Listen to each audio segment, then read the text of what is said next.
bueno que los temas que hemos tratado están bien vinculados, entonces lo que se ha dicho anteriormente va a servir para lo que yo voy a decir ahora. Yo voy a tratar el tema del agua para la alimentación. Ya lo había dicho el doctor Vega, el maestro Vega, que el 77% del agua se usa en la agricultura y eso es para cosas que nos comemos directa o indirectamente. Voy a dar algo de información sobre la contaminación del agua porque la escasez, que es un tema bien relativo, tiene que ver con la contaminación, ¿sí? Es el agua, pero ya no sirve ni para la agricultura ni para nada, ¿sí? Menos para la alimentación. Voy a ver qué ha pasado con el patrón de cultivos, tiene que ver con lo que mencionaba hace un momento sobre la huella hídrica. Y finalmente, bueno, ¿qué ha hecho la teoría económica para resolver problemas de contaminación del agua, de regulación de la agricultura, de regulación de las descargas difusas? De acuerdo con el Programa Nacional Hídrico 2012-2018, los problemas del agua son básicamente de gestión, administración, gobernanza. No es un problema técnico. Afortunadamente los ingenieros son unos buenazos y resuelven absolutamente todo. Las obras que se han hecho en México son ejemplares. El sistema Cutzamar es el más importante en América Latina y es una cosa impresionante. Los invito a que algún día lo vayan a conocer, los que no lo han conocido, porque verdaderamente es una obra de ingeniería fantástica. Para robarnos el agua de un lugar y traerlos a la Ciudad de México, la tenemos que subir 100 metros, nada más 100 metros, y es costosísimo. ¿Cómo? No, 100 metros de la... Bueno, eso fue la información que nos dieron, que afortunadamente era 100, porque ya está suficientemente alto, y después todo es por gravedad, pero bueno, lo vemos después, ¿sí? De todos modos, el proyecto que nos presentaron lo sube 2,000 y pico, de 475 a 2,000 y pico, ¿no? Bueno, los problemas son sobreconcesión, sobreexplotación y contaminación. La sobreconcesión, la concesión es una de las políticas que dice Comisión Nacional del Agua que tiene para manejar el agua, junto con la asignación. Estos son los permisos que se le dan a los particulares para usar el agua que está administrada por Conagua y que se supone que es de la nación.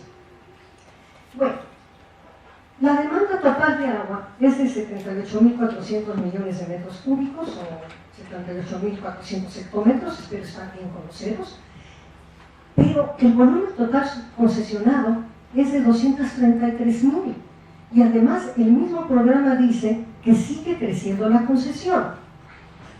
Bueno, las concesiones, dependiendo para qué son, duran entre 5 y 30 años.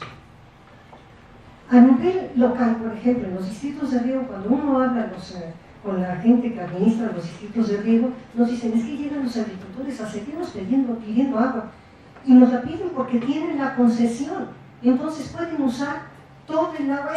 Es una negociación muy compleja entre productores y las autoridades para el uso del agua, ¿sí? Pero el principal problema es que se ha sobreconcesionado.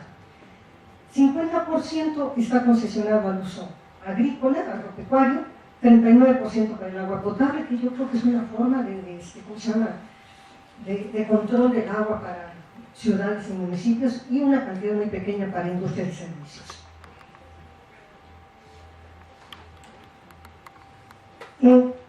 También la información de Conagua nos dice que del total de demanda de agua, un volumen de 15, casi 15% es no sustentable. ¿Qué quiere decir esto?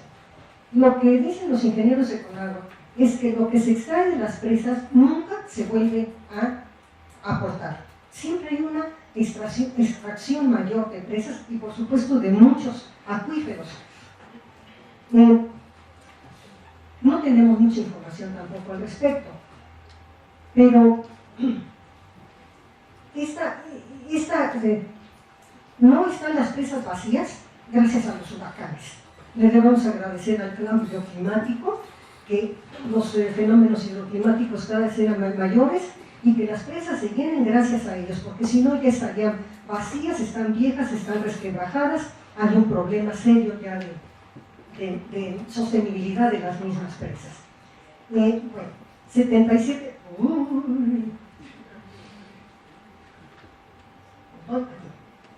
77% para riego y un 15% no sustentable.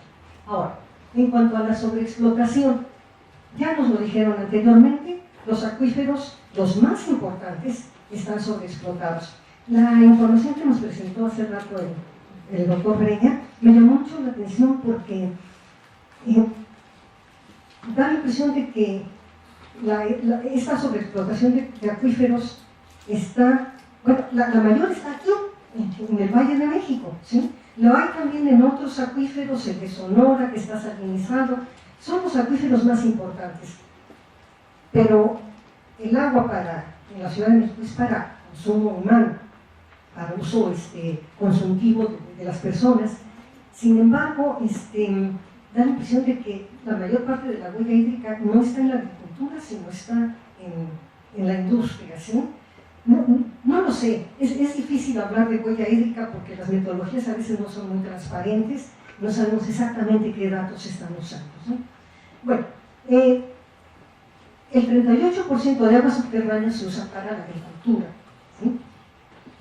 Y esta sobreexplotación de acuíferos no significa que la gente no necesite agua, ¿sí? Porque hay una buena parte de la población, como se ve en la diapositiva, que carece de agua y de drenaje. En Guerrero la tercera parte de la población no la tiene, en Veracruz 25%, en Tabasco, Chiapas y Oaxaca 20%, en promedio sí, el agua potable la tiene cerca del 90% de la población, pero con agua dice que eso no quiere decir que sea bebible, ¿sí? Está en el grifo, pero no quiere decir que la podamos beber por la calidad. Ahora, pasando al tema de contaminación, que es el que quiero ver aquí, esta diapositiva ya tiene muchos años, pero vuelve a hacer el trabajo de campo en esa región. Es una región que tiene suelos kársticos, el nivel del acuífero es muy alto, no hay ríos porque es plano, todo el agua se permea. Sin embargo, ahí hay un cuerpo de agua, entre comillas, que lo único que lleva son excretas animales, de granjas porcinas y de la ganadería. El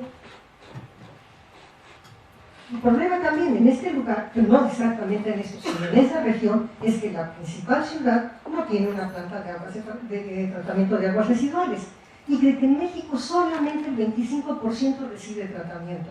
No porque no haya las plantas. Existen las plantas, pero no se operan, porque construirlas es un negocio, pero operarlas ya no. ¿Dónde es, doctor? Es Yucatán. Ahora, nuestra información sobre contaminación del agua.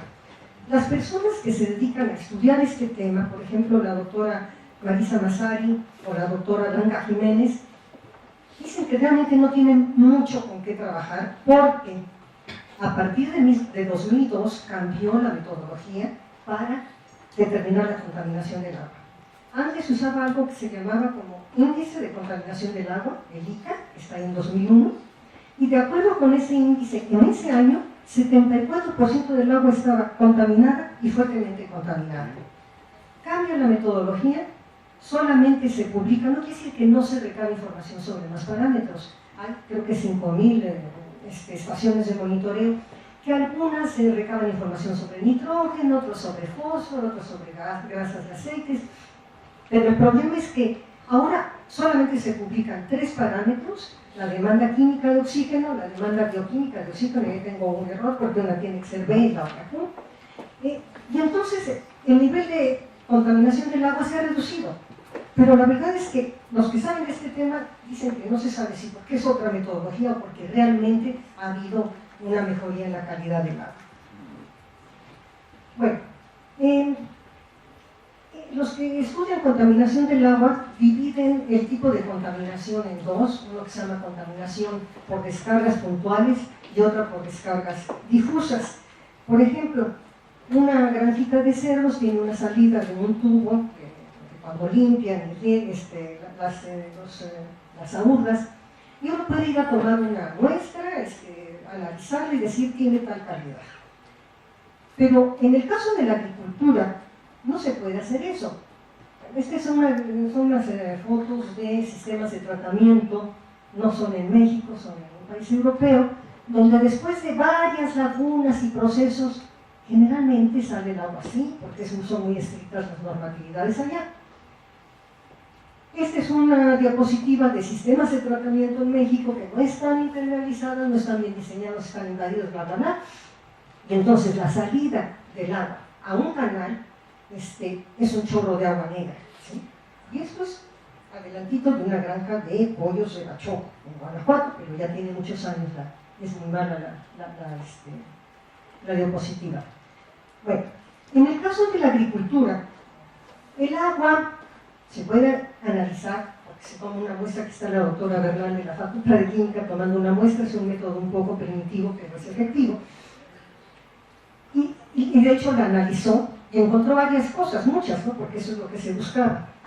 El problema es que no se le puede asignar la responsabilidad a alguien. ¿Quién descargó ahí? Pues todos, pero específicamente quién descargó, que no se sabe. Entonces el problema de las descargas difusas es que no sabemos quién fue el responsable, no sabemos, no sabemos qué hay, a menos de que vaya uno a buscar específicamente una sustancia. Y para algunas sustancias ni siquiera hay métodos analíticos. Y entonces es muy difícil diseñar una política pública para reducir la contaminación. En un trabajo que hicimos en el distrito de Riego 011, en el Alto Río Lerma, en Guanajuato, que es uno de los más importantes del país, encontramos que se usan los insecticidas más nocivos, que están catalogados según la OMS entre los extremadamente tóxicos o muy tóxicos, y que son los que más se usan. Primero, los 4 primeros están en extremadamente tóxicos, y luego los siguientes, y que en el cultivo del maíz se usan 15 sustancias distintas. En los otros cultivos la situación no es tan dramática, pero se usan insecticidas muy contaminantes, ¿sí? Bueno, en todas partes se usan insecticidas, plaguicidas, herbicidas, etc. El problema es que después de 50 años de Revolución Verde no los usamos bien. Entonces encontramos con que hay sustancias que se están usando en el cultivo que no se debe usar, ¿sí? No es que no haga mucha gente, pero 32% es un porcentaje alto de los productores, ¿sí? O 33 o 30, aquí están clasificados por el tamaño. Y el otro problema es que se usan cantidades mayores a las recomendadas. Vaya, ni siquiera al que vende el producto le hacen caso, ¿sí? El productor usa lo que quiere, las cantidades que quiere, pues porque no hay nada que lo evite. En el caso de los herbicidas, es algo parecido. Aquí hay un gran debate respecto de las atracinas. En algunos países están prohibidas o catalogadas como altamente nocivas. En México no, porque seguimos la política estadounidense de que no son tan malas, y ahí mismo hay un debate muy grande entre científicos, entre los pagados por los que producen la atracina, entre los laboratorios, y los independientes, y siempre pierden los independientes. En rojo están los más nocivos. Bueno, también se usan sustancias, se sobreusan y se usan sustancias no recomendadas para los cultivos. No quiero que vayan a leer estas diapositivas, no es imposible. Simplemente lo que quiero señalar es que el riego tiene muchas externalidades ambientales. Estas son unos cuadros de la FAO donde mencionan todos y cada uno de los problemas que implica la agricultura de riego. Que no podemos ser maniqueos, tiene también muchas ventajas, altos rendimientos, la mayor parte de la producción, del valor de la producción en nuestro país viene de la agricultura de riego, no de la de temporal, pero las externalidades son abundantes. Ahora, y la otra parte del problema son los cambios en el patrón agroalimentario. ¿Qué ha pasado? Que estos cambios tienen dos problemas. Primero, son intensivos en recursos naturales, sobre todo en agua. Segundo, se ha determinado que hay un incremento en los productos de origen animal desde la posguerra en los países desarrollados, pero en el nuestro a partir de los 70, a principios de los 80. Y que además hay un deterioro cualitativo de los alimentos. El hambre ya no es hambre, sino ya es negativa cuando produce obesidad y sobrepeso, absoluta y relativa. La relativa tiene que ver con estos alimentos que no dan nada más que una caloría muy barata. Andrea Santos hizo un trabajo que además mereció el premio Juan Oyola y analizó antes del Telecán y después del Telecán, 1992-2010, cómo había cambiado el patrón de cultivos. Y bueno, de 9 grupos de productos encontró que se reduce el consumo en leguminosas, lácteos, etcétera. Leguminosas, bueno, la caída del frijol, del consumo y la producción de frijol en México es patética, ¿sí? Ya nadie desayuna frijolitos en la mañana, ¿no? Lo cual sería muy bueno. Y hay un aumento en bebidas, en verduras y en productos de origen animal. Hay quien especula de que los lácteos han sido sustituidos por las bebidas estas endulzadoras, ¿no? Este cuadro nos muestra algo que se mencionó el ingeniero, el doctor Bernier, sobre el consumo de cárnicos, ¿sí? Hay que bajar la huella hídrica, pues bajen al consumo de carne, pero ¿tienen los países en desarrollo derecho a consumir lo que consumen los países desarrollados? Pues es una pregunta de tipo moral, pero tiene que ver con nutrición y tiene que ver con muchas otras cosas y con muchos debates al respecto, ¿sí? El hecho es que nosotros estamos entre los países en desarrollo y los desarrollados con consumos altos, por ejemplo, de huevo, tenemos uno de los consumos más altos del mundo, de leche, etc. Han crecido nuestros consumos entre 94 y 2005, y no se diga 2017, está como el cuadrito antiguo, ¿sí? Problema.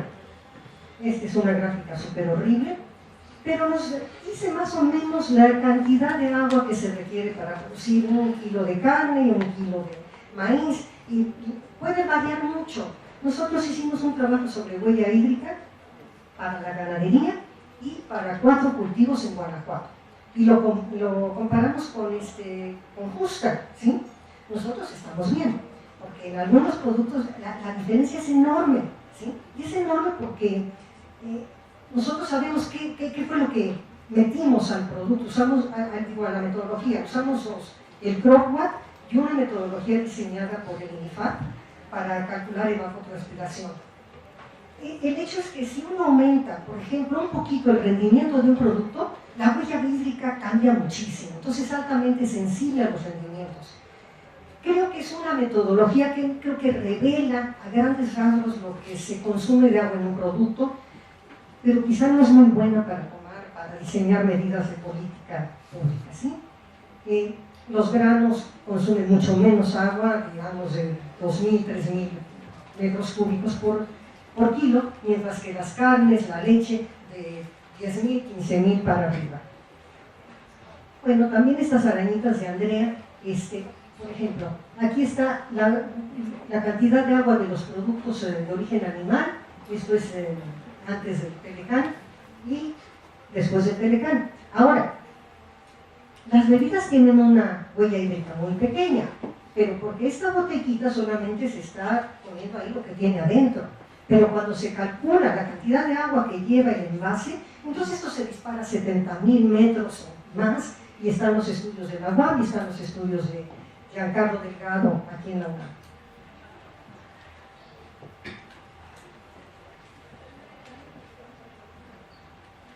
¿Hoy? ¿No quiere? Teoría económica. ¿Por qué contaminan los agricultores el agua? Bueno, primero porque son bien racionales. Están maximizando mientras tienen un costo de control de la contaminación, un costo ambiental cero, ¿sí? No hay una sola regulación. Segundo, porque la agricultura se considera que es un sector altamente sensible, prioritario, de ahí comemos, y entonces hay que protegerlo.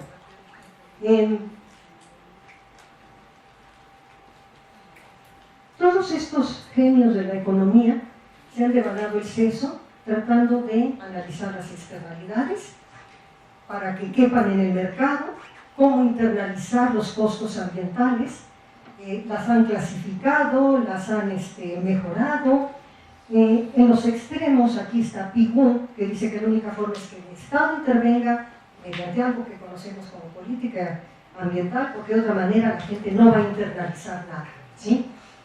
En el extremo opuesto está Coase, premio Nobel en 1961, que dice dejen que el mercado resuelva todo, que el Estado no se meta, simplemente hay que ver que los costos de transacción sean pocos y que la gente negocie, ¿sí? Contra la empresa que está contaminando la pobre lavandería que le ensucian su ropa. Los ejemplos son bien clásicos. El de Pigou es muy bueno, es el de las fábricas de alcohol. Dice, los borrachos salen muy caros. Eso lo decía en 1920. Salen caros en policías, en juzgados, en leyes. Y los que fabrican alcohol no les cuesta, lo tienen que pagar terceros. Entonces, su planteamiento fue, pónganle un impuesto a la industria alcoholera y con eso vamos a pagar todo lo demás. Esto se le conoció como impuesto pigouiano, muchos de ustedes han oído hablar de ello, ¿sí? Entonces, cuando tenemos dos cerditos, no hay problema, ¿sí? No hay problema ambiental. Pero cuando tenemos 300.000 cerdos en un solo lugar, ¿qué es el caso?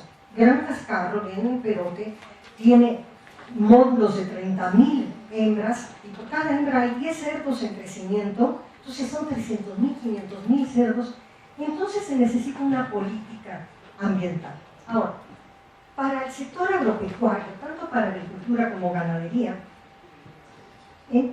la política ambiental, muy superficialmente hablando, tiene dos enfoques, el de mercado y el regulatorio.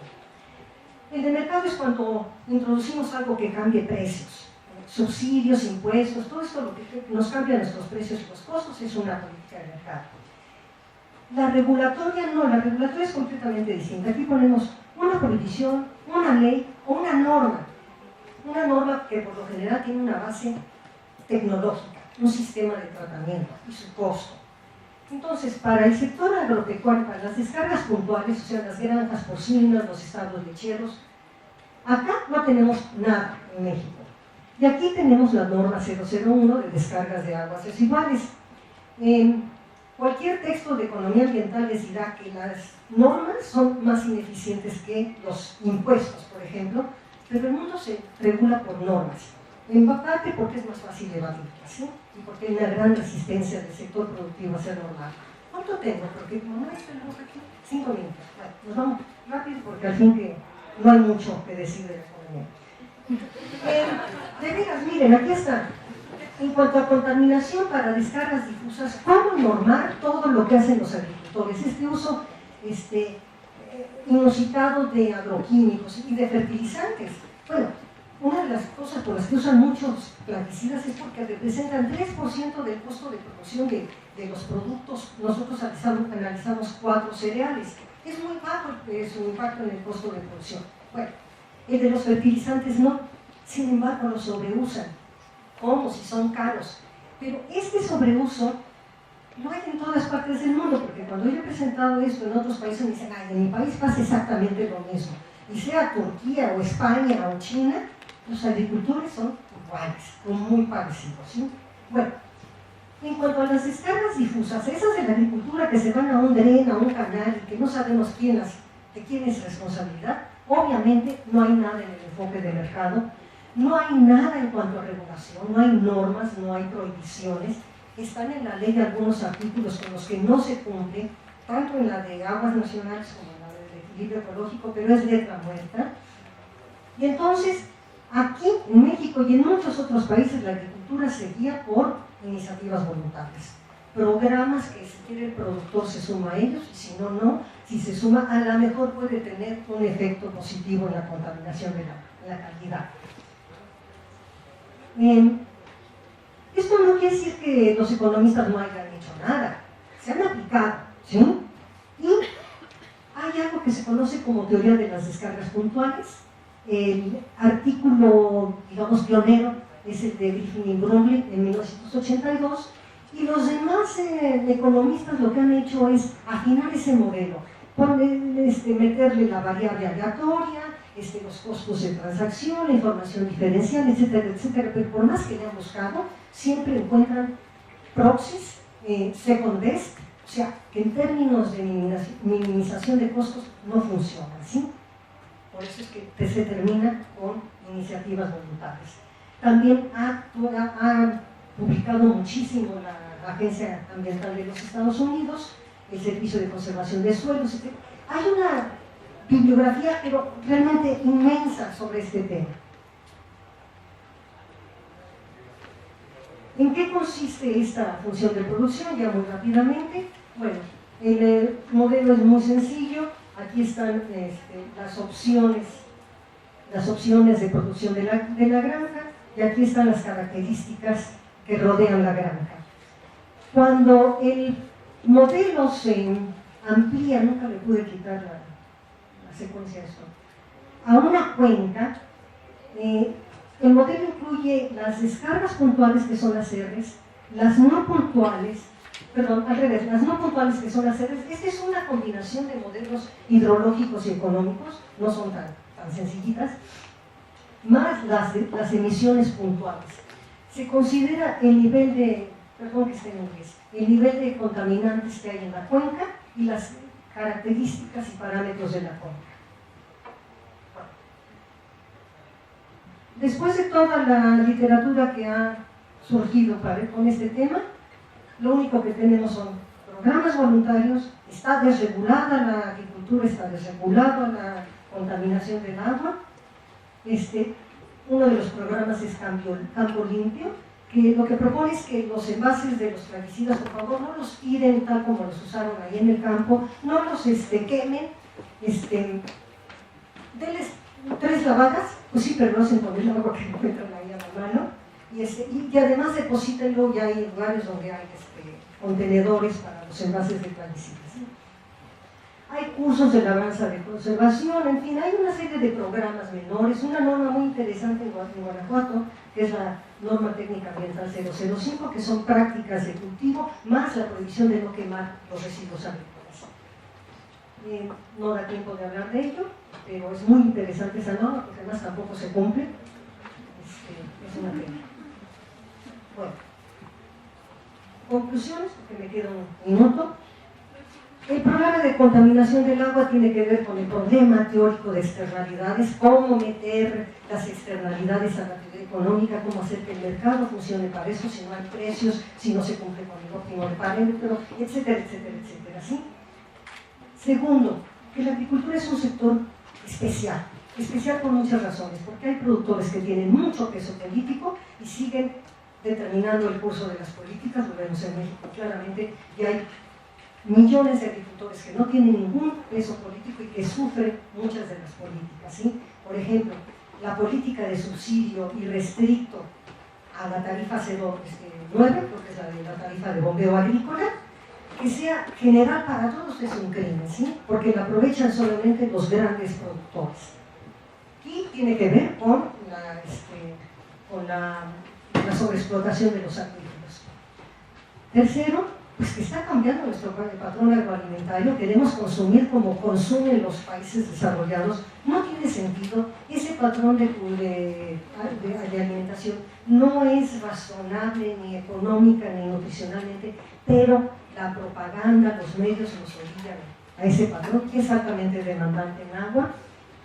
Y bueno, tenemos un problema de investigación de descargas difusas. Si ustedes googlean agricultura y contaminación del agua, en este país van a salir muy pocas referencias. No se estudia. ¿Por qué? Porque no tenemos información, y si queremos decir algo al respecto, la tenemos que ir a buscar in situ. Gracias.